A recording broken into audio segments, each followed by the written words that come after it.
Welcome back to Sista Brunch, the podcast about Black women and gender-expansive people thriving in entertainment and media. This is a special bonus episode. We are at USC because we are partnering with Black Girls Film Camp yet again because we love them so much. So our amazing co-host is Precious Foreman.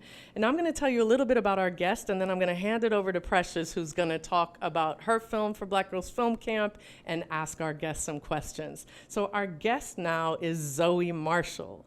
And we are so excited to have you on. Zoe Marshall is a talented writer and Dallas native whose career began with her short film, Passing. We got to talk about that one. I have so much to say. Which was featured at the Cannes International Film Festival in 2014.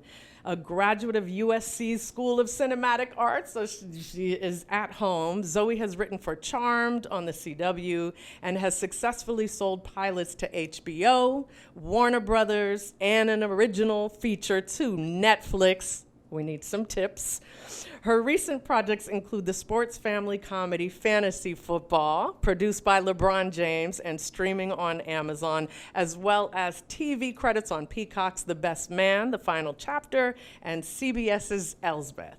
Zoe is also an active member of the Writers Guild of America West, where she serves on the board of directors. We are so proud to have you. And now, Miss Beautiful Precious, I'm going to ask you to talk about your film that you did for Black Girls Film Camp, Call Me Cleo, and then please ask our guest questions.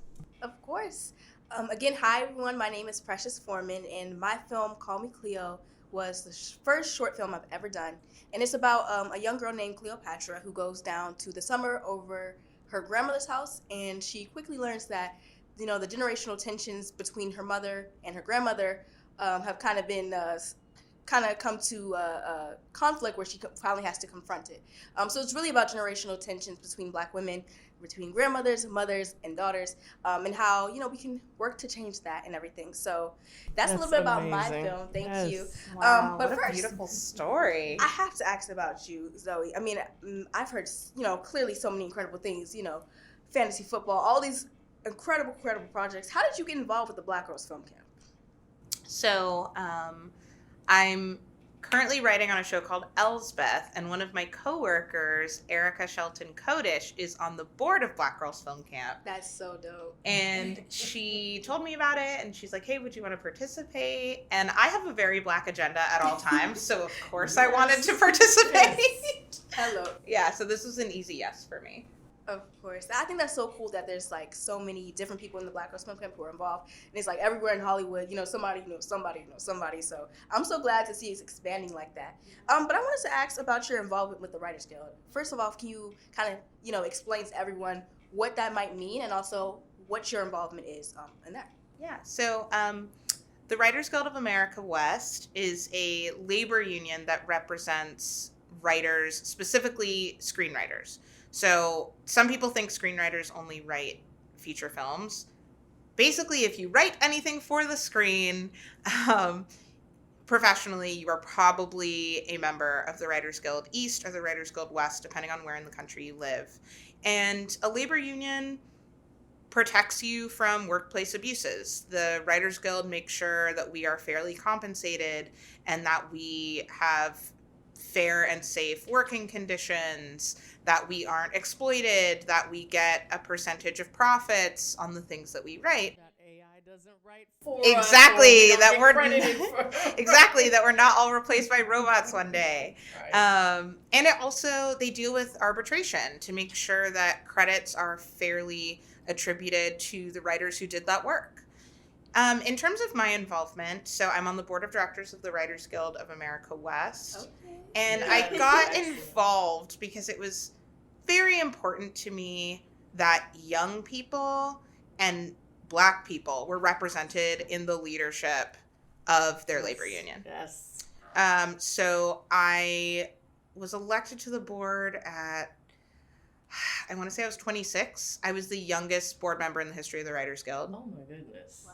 And I say that not to brag on a podcast, We'll but brag about it. Because the type of economy that I graduated into, the type of industry that I began working in, unlike other members of the board up until that point, I was the only one when I went to school.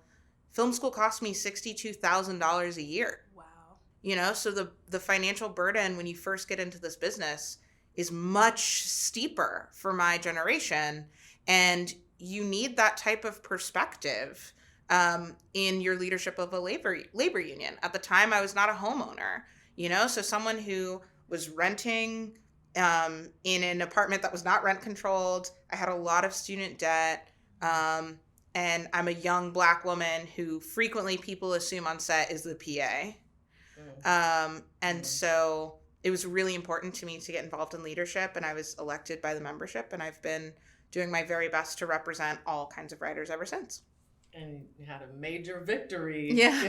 Just a year ago now. Yes, almost a year ago. Thank you for your work. Thank you. That's really, really cool. And, I think that kind of goes into my next and final question. Really, what advice do you have? You were talking about young Black writers coming into not only the Guild, but just the industry in general. So what's some, technical things that we can be doing to really make sure that, we're doing fantasy football on Writers Guild, all that type of stuff? Sure. So the best advice I received in film school was from a professor who told me, a writer who doesn't read is like a chef who doesn't eat. And the very best advice I can give to aspiring writers, especially aspiring writers who are Black, you have to be reading constantly. And the thing is, you may not be reading a lot of work that is written by people like you. And so you learn the technical craft from what is written. And then when you create your art, you put your experience and your community into that art. There you go. Yes. And Cleo, you did that. Or Cleo. Precious, you did that for Cleo. Yes. I feel like you really are an example of that. Zoe, thank you so much. I'm sorry that this is way too short. We will have both of you back on. We hope you'll come back, Precious, for our next season. You did an amazing job. Congratulations to you. And Zoe, I'm so glad to hear about you and know you. So welcome to the Sista Brunch family. Thank you. I'm happy to have you on be again. here. Thank you both. Thank you.